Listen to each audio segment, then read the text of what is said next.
The envelope weighed almost nothing, which was the first wrong thing about it. 23 people in that room had just split $400,000 in bonuses. I got a single sheet of paper and a badge with a red slash through my photo. My name is Curtis Ellery. I'm 54. 24 years at Torvale Trading Group, the last 11 of them running national accounts. Somewhere in a drawer at home sat a tuition statement for my daughter's last semester of medical school, $315,000, due before spring. I hadn't told anyone that number. I didn't tell anyone now. Yuna read the realignment announcement from an index card, like she'd practiced the pauses. Legal and HR were already calling it a formal reassignment.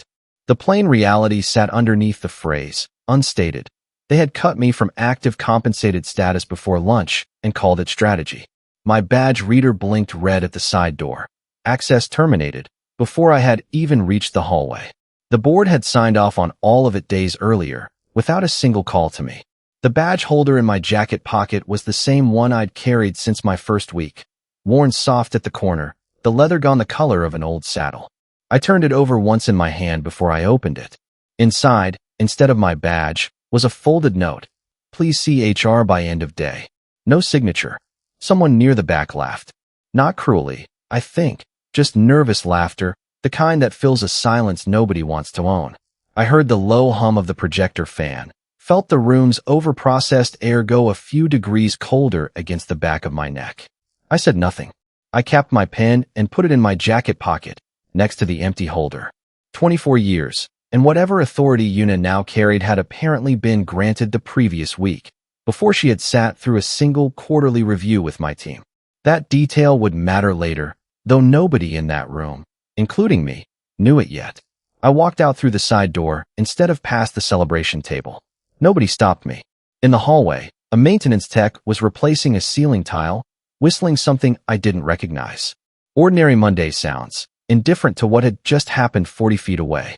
The elevator down from the 40th floor of the Wells Fargo Center smelled faintly of fresh floor wax. Charlotte's skyline flattening into ordinary rooftops through the tall glass as it dropped, and my own footsteps sounded too loud crossing the lobby.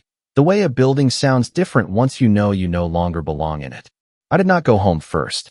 I went to my car, sat in the driver's seat without starting the engine, and opened the glove box where I kept a spare folder, the kind of records habit you develop after enough years watching companies rewrite their own history. The vinyl seat was cold through my slacks. The parking garage held the particular damp concrete smell of early spring. I did not know yet what was in that folder that mattered. I only knew, sitting there with the badge holder empty in my lap, that somewhere in 24 years of paperwork there was probably something Yuna had not bothered to read. I was wrong about the timing, as it turned out. It was not just something. It was one specific clause on one specific page, and it had already been sitting there for 21 years, waiting for exactly this kind of Monday morning. The countdown, though nobody in that room knew it yet, had already begun. I sat there long enough for the garage lights to flicker once, the automatic kind that dim when nothing moves under them for too long. Then I did what I always did when a room went sideways. I let myself think about work that had actually worked. 3 years earlier, in the fall of 2023, I stood on a client's loading dock in near-freezing rain, holding a torn shipping manifest that did not match anything in Torvale's own system. Diesel exhaust hung low over the bay doors, and the rain kept finding the gap between my collar and my neck. Everyone above me wanted to blame the warehouse. I did not. I had spent most of 2 decades learning that discrepancies like that were never random. They followed a pattern, if you were patient enough to read one. I pulled the routing logs onto a laptop balanced on a forklift's toolbox, cross-checking timestamps against delivery windows, my fingers numb around a work light clipped to a pallet rack, until I found where the client's old contract language and our new routing software disagreed by exactly one clause. Not a guess, a fact, printed in ink, that nobody else in the building had bothered to open and read. That single afternoon became the 7-year distribution agreement that still anchored a third of Torvale's national accounts, the largest contract the company had ever signed, and the one every quarterly earnings call still quietly depended on. I did not build it with a slide deck. I built it standing in the rain with a work light and a stack of paper, checking every clause against what the trucks were actually doing at 6 in the morning. I missed my daughter's 9th birthday dinner that week, sitting in a rental car finishing the red line instead. She never mentioned it later. I did. None of that appeared anywhere in the announcement Yuna had read from her index card that morning. The closing deck still carried my name in the footnotes, technically, buried 3 pages past where anyone in a hurry would look. A colleague once told me, half joking, that I read contracts the way other men read box scores. I never corrected him. It was true, and it had never once cost me anything. Until, apparently, this morning. I opened the glove box folder again, this time actually reading instead of just holding it. Old correspondence, renewal notices, and near the bottom, a page I had not looked at in over a decade, its staple gone brittle with rust. I did not remember every word of it. I remembered enough to know it existed, and that was the part that mattered. The garage was quiet except for a car alarm chirping twice somewhere on the level above me, then going silent. I set the folder on the passenger seat, engine still off, and let myself sit with one plain fact. Whatever they believed they had just done to me, they had done it without ever reading the one document that actually decided who held real power in that building. I put the folder back exactly as I had found it, corners aligned, the way I handled anything I intended to use later.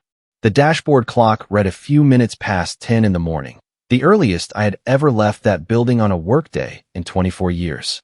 I noted it the way I noted everything, without comment, without a single wasted word. Then I started the engine. That was the first document they should have read. 4 months before that Monday, in May, Yuna walked onto the sales floor with a glass-walled corner office already requisitioned, carved out of a former shared conference room before her first quarter had technically started. She stood in my doorway instead of taking the chair I offered, the building's HVAC cycling on somewhere overhead with a low, steady hum. "Curtis, right?" she said. "I've heard you're kind of a legend around here." 24 years, I said. "Mostly I just read things people skip." "That's exactly the mindset I'm here to modernize." She smiled like she'd rehearsed it. "We don't need institutional memory. We need velocity."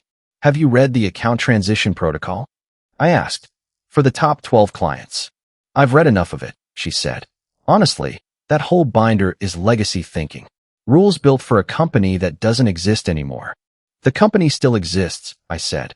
"So do the clients." "Sure, but they basically run themselves at this point. My team's going to own the narrative going forward. Faster decisions, fewer sign-offs." She said it standing, the way she always stood in rooms she hadn't called, like sitting would concede something. "3 of those accounts don't run themselves," I said. "They run because someone knows which contact answers at 11 at night when a shipment misses a window. That's the old model, Curtis. We're not scaling institutional folklore." She said folklore like it settled the argument. "It's not folklore. It's a phone number. I'll have my team review it," she said, which I already understood meant she wouldn't. "There's also the escalation contact list," I said. "Each account has one. If it's not handed off cleanly, the client calls the old number, and the old number is me. Then forward it," she said. "Or better, let it go to voicemail a few times. People adjust faster than you'd think." "They don't, actually," I said. "Not the ones signing 7-figure renewals." "We'll see." She finally sat, one motion, like the conversation had reached the part where she'd decided she'd won it. "I appreciate the historical context, Curtis. Genuinely. But I wasn't brought in here to preserve things. I was brought in to change them, and I intend to." Within the week, she reassigned all 3 accounts to junior reps with no transition briefing. I said nothing further. Arguing had never worked with someone who'd already decided what kind of person I was. I nodded once and told her I'd have my notes ready. By the following month, my name had quietly come off the primary contact line for 2 of those accounts. Small thing, the kind you only notice reading distribution lists instead of skimming them. "You're being awfully calm about this," a colleague said in the break room, over the burnt smell of coffee left too long on the warmer, watching me read a routing report instead of complaining about it. "Being loud has never fixed a shipment," I told him. "I still ask myself where the line sits between staying out of someone's way and staying silent while they make a mistake you can see coming. I only know which side of it I chose that spring. I couldn't tell you how many people were watching this early on. But if you finish stories like this one, coming back for the next is what keeps it going." She was, by every account, sincere, right up until the thing she dismissed turned out to still be running underneath her. What they called outdated was about to become unavailable. Yuna called me into the glass-walled office that afternoon, an hour after the badge reader had already told me everything the meeting was for. The office still smelled faintly of fresh paint. I wanted to do this properly, she said, standing behind her desk instead of sitting face to face. You already did it publicly, I said. This is just the paperwork version. That's not fair, Curtis. She said fair the way she said folklore, like a word she decided didn't apply to her. The bonus pool decision wasn't personal. We redirected $7.3 million in projected payouts into next year's transformation budget. That's a business decision. Redirected from people who hit their numbers, I said. People who hit numbers under an old model, she said. I need my leadership team fully behind where we're going.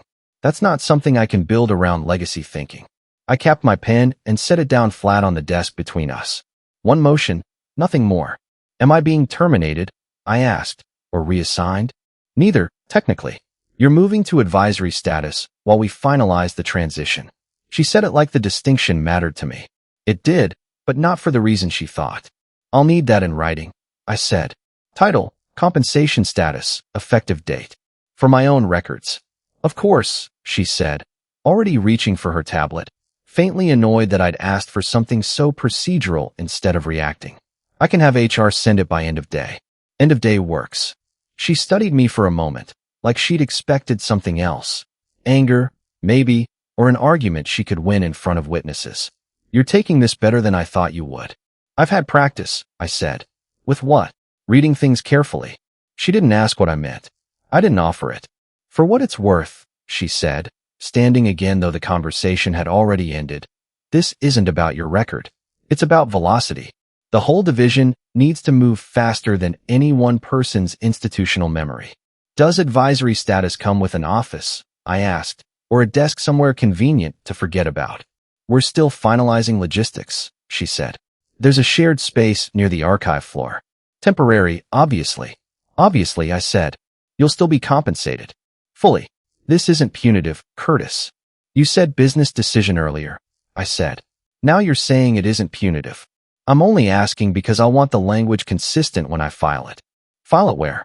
My own records. Same as always. She didn't answer that directly. Understood, I said instead, and I meant it in a way she wouldn't have liked if she'd stopped to consider it. I didn't raise my voice, ask her to reconsider, or threaten anything. There was nothing to threaten with. Not yet. I asked clean, procedural questions and let her answer on the record, the only lawful move available to a man with nothing left to negotiate. The email from HR arrived at 4:47 that afternoon, exactly as promised, confirming my new status and language every bit as bloodless as she'd used in person. I read it twice, then closed my laptop and drove home in silence. The highway noise the only sound in the car, the small envelope from that morning still sitting on the passenger seat where I'd left it. That alone would have been enough. But the quarterly board review was 4 days out, and not one person in that glass office yet knew what would be sitting on the table when it opened. That night, at my kitchen table, the refrigerator humming behind me, I opened the personal contract file I'd kept in a fireproof box since the year I was hired. To Yuna, it would have looked like an ordinary manila folder, soft at the corners, nothing worth a second glance. To me, it was the only thing in the house that still had teeth. I found the page near the bottom, the one with the brittle staple. Strategic Override Provision, Section 8, signed by a founder who'd since retired to a lake house 2 states away. I read it twice under the kitchen light, tracing each clause with a finger the way I'd traced routing logs on that loading dock 3 years earlier, cross-referencing every defined term against its own appendix, checking language against language until I was certain I understood it correctly and not just conveniently.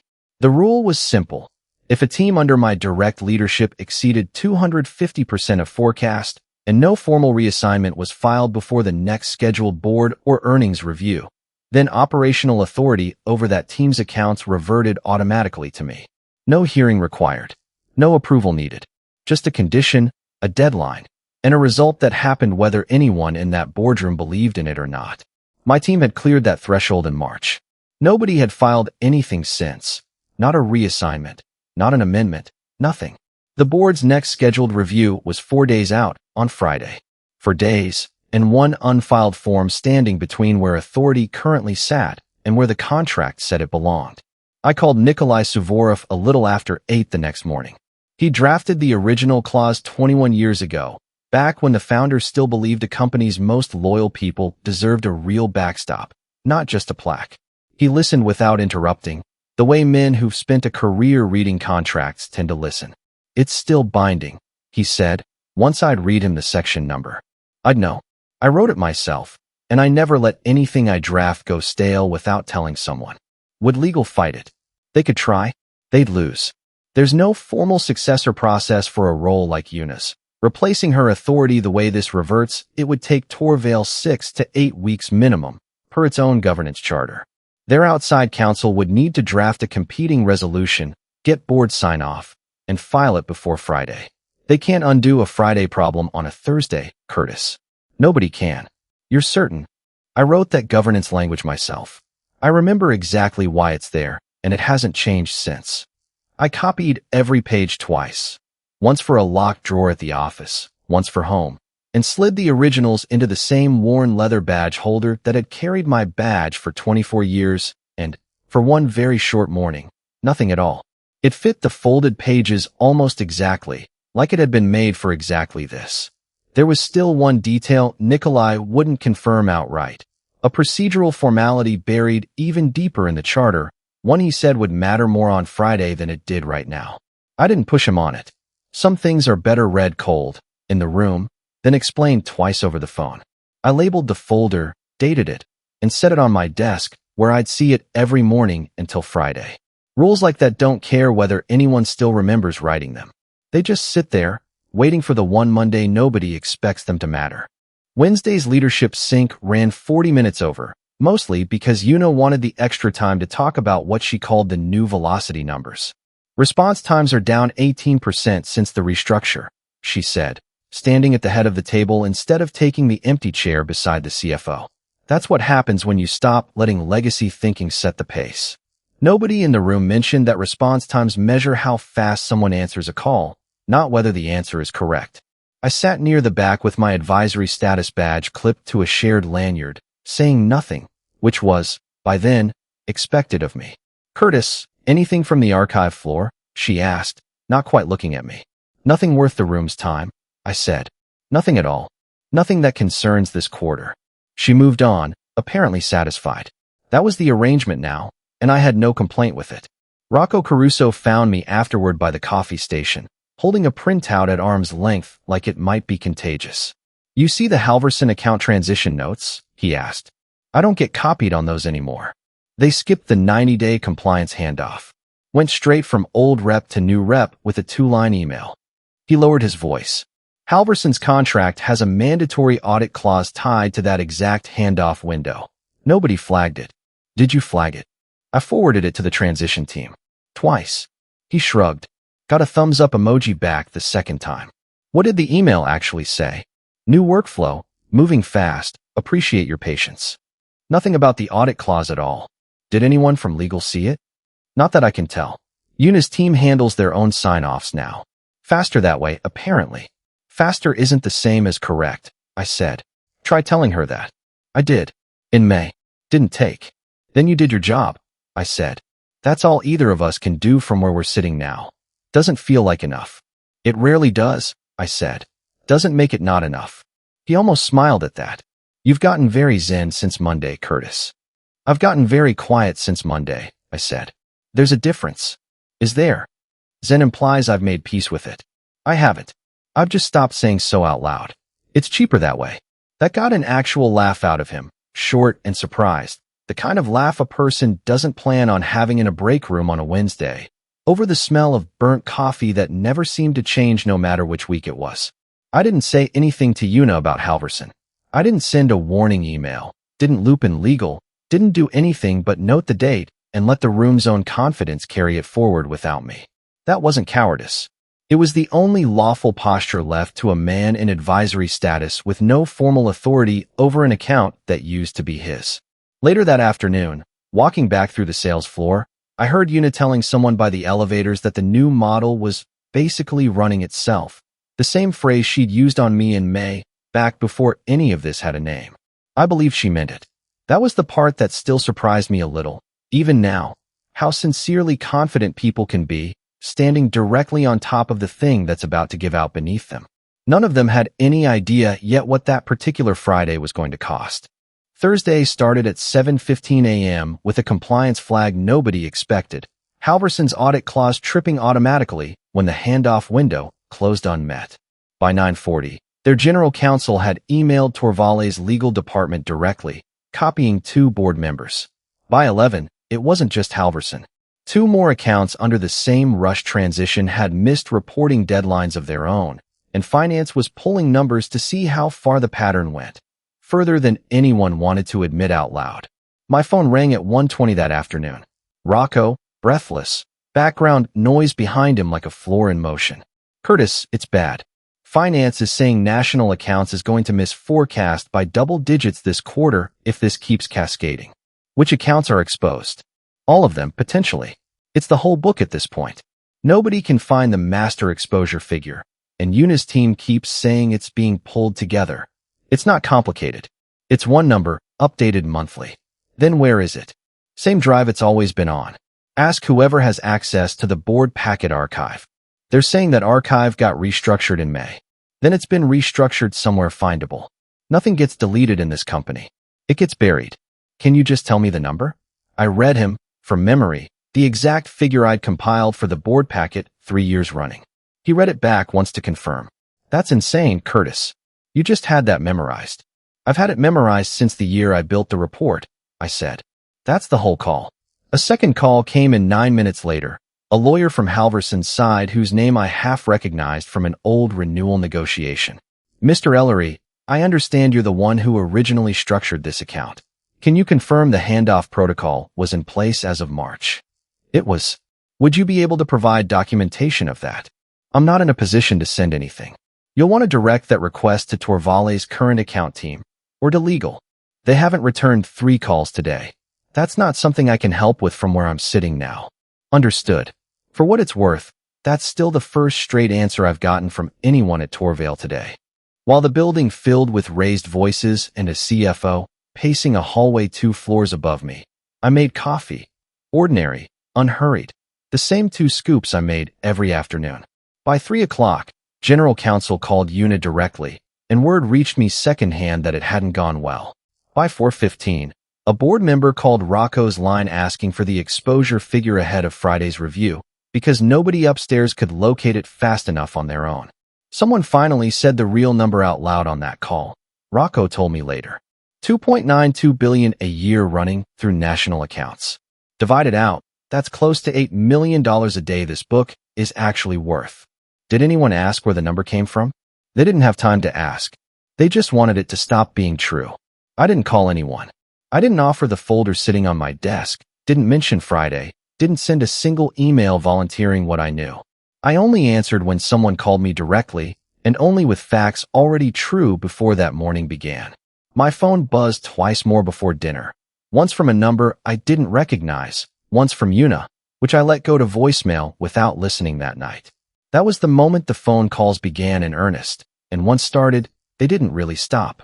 By 9 on Friday morning, the board had gathered in the same 40th floor conference room at the Wells Fargo Center, the long table set, the video panel still dark, waiting for the founder's line to connect. The air conditioning ran too cold, the way it always did in that room, and somewhere down the hall a printer cycled through the same jam twice before someone silenced it. Nikolai Suvorov sat beside me, the same pen he'd used to draft the original clause resting capped on the table in front of him, exactly as he'd promised it would be. Yuna opened by presenting the Halverson numbers herself, framing them as a process maturation issue, her voice level, her slides polished the way they always were. 2 board members exchanged a look I recognized from 24 years of watching rooms exactly like this one. The specific look people wear when they've already started calculating exposure in their heads. There's a governing clause that applies here, Nikolai said, once she'd finished. Section 8 of Mr. Ellery's original incentive agreement. I drafted it personally. It's still binding. With respect, Yuna said, standing though nobody had asked her to. That's a legacy provision. It predates our entire current structure. Predating something isn't the same as expiring, Nikolai said. The threshold was met in March. No reassignment was filed before today. By its own terms, authority over those 3 accounts reverted to Curtis automatically, this morning, before this meeting began. Even if that's technically accurate, Eunice said, I'd point out Mr. Ellery signed a standard compensation clawback agreement in his onboarding paperwork. If performance figures are later disputed, they're not disputed, Nikolai said. And the clawback provision you're citing applies to commission overpayments, not to a standing authority clause. Different section, different purpose. I'd like that reviewed independently before anyone finalizes anything. It has been, Nikolai said. By me, 21 years ago, and again this week. Rocco Caruso, seated near the door with a folder of his own, spoke only once, when the chair asked directly whether the March performance numbers had been independently verified. I ran that report myself, he said. Twice. Same result both times. Nobody asked him anything further, and he didn't offer more than that. For a moment nobody spoke. Eunice's hand, still resting on the edge of the table, went still. She didn't sit down. She didn't say anything further right away, and the silence held a beat longer than any silence had held in that room all quarter. The full scope, I said, my only line so far, is just over $2,044 million in annualized account authority. 70% of the national accounts book. That's what reverted this morning. That figure includes accounts my team is actively servicing, Eunice said. It included them, Nikolai said. Past tense. There's one more piece worth stating plainly. Any reassignment made during an unfiled window is void from the moment it's void, not from today. Every transition your team executed since March, including Halverson's, was never valid to begin with. That's not a new mechanism. It's the same clause, read to its end. Eunice sat down at last, one motion, no words to go with it. The board will need a transition plan, the chair said, looking at Nikolai rather than Eunice. Effective immediately. I'll have Curtis's notes to you by Monday, Nikolai said. Terms are straightforward. Full reinstatement of operational authority, standard compensation restored retroactive to this morning, and a documented review of anything reassigned since March. Nothing had actually broken that week. It had done exactly what the contract always said it would. The board's terms arrived in writing the following Monday, exactly as Nikolai had promised. Full operational authority over national accounts, restored permanently and not just reverted. Standard compensation reinstated retroactive to that Friday. And, per the clause's own actuarial formula, the same one Nikolai had used to calculate the original provision 21 years earlier, a standing equity stake in the division, valued at $8,040,000. I didn't ask for the number, and I didn't negotiate it upward. It was simply what the formula produced, the same way it had produced everything else in this story, automatically, on its own terms, without anyone in a room needing to feel generous about it. Eunice's transition out of sales strategy was handled quietly, the way these things usually are. Her name came off the leadership directory by the following Wednesday. The little brass placard outside her old office unscrewed and never replaced. The glass-walled office went back to being a shared conference room within the month, folding chairs stacked against the same wall where her desk had been. The requisition simply reversed on a form nobody bothered to explain to me. I heard, secondhand, that she'd taken a role at a smaller firm across the state. A real position, not a punishment dressed up as one. I hope it goes well for her. I mean that plainly, not as a line. I ran into her once more, at a supplier conference the following spring, in a hotel ballroom that smelled faintly of burnt coffee and industrial carpet cleaner. She looked tired in an ordinary way, the way anyone looks after a hard year, and for a moment neither of us moved to speak first. I bought her a coffee before either of us had to say anything about what had happened, and we talked for a few minutes about nothing in particular. A supplier's new routing software, a mutual colleague's retirement, the terrible hotel coffee itself. Neither of us mentioned the clause. There wasn't anything left to say about it that the paperwork hadn't already said better. I paid off my daughter's remaining tuition balance in a single transfer that same week the terms were finalized, sitting at the same kitchen table where I'd first opened the old folder, the refrigerator humming behind me the same way it had that first night. She called to thank me, her voice catching slightly on the line, and I told her, honestly, That the money had less to do with cleverness than with 24 years of reading things carefully enough that one page, when it finally mattered, was still exactly where I'd left it. The badge holder sits in my desk drawer now, the leather softer than ever, holding a new badge with my photo and, tucked behind it, the folded copy of Section 8 that started all of it. I don't carry the original anymore. That one stays in the fireproof box, where it stayed for 21 years, in case anyone ever needs proof again that some documents are worth reading twice. I still eat cold pizza sometimes, on nights when a deal closes late. I still take my coffee the same way, 2 scoops, no ceremony. Nothing about the work itself changed, in the end. Only who was allowed to say so out loud, and who was finally required to listen. That wasn't revenge. That was letting a promise I'd signed decades ago finally get read all the way to the end.